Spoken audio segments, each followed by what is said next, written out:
একই দিনে শহরে দুটি অস্বাভাবিক মৃত্যু। মানিকতলায় আবাসনের নিচ থেকে উদ্ধার বধূর রক্তাক্ত দেহ। পাটুলিতে এক যুবকের মৃত্যুকে ঘিরে রহস্য।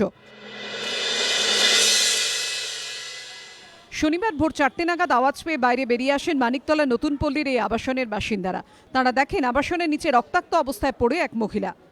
এই সেই বহুতল যেখান থেকে উজ্জ্বলা সরকার, 35 বছর বয়সী উজ্জ্বলা সরকার, তিনি বাপের বাড়িতে এসেছিলেন এবং সেই 5তলা যেখান থেকে ঝাঁপ মেরেছেন বলে পুলিশ প্রাথমিকভাবে মনে করছে এবং পুলিশ তদন্ত করে দেখছে এর পিছনে ঠিক কারণ কি।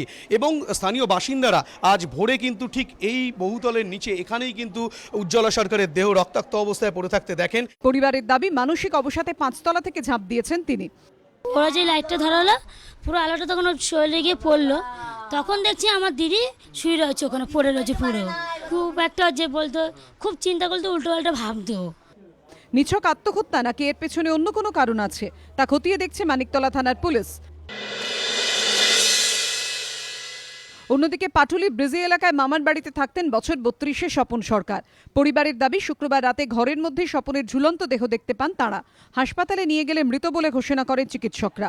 দোকান থেকে এসে খেয়ে দিয়ে শুতে যাচ্ছি, তখন শুনি যে এই গলায় দড়ি দিয়েছি। আমাদের এক ভাইপো ঘরে উঁকি মেরে দেখে যে এরম ঝুলে আছে। দেহটি ময়না তদন্তে পাঠিয়েছে পুলিশ। জিজ্ঞাসাবাদ করা হচ্ছে স্বপনের মামার বাড়ির লোকদের। হিন্দল দেও পার্থপ্রতিম ঘোষের রিপোর্ট, এবিপি আনন্দ, কলকাতা।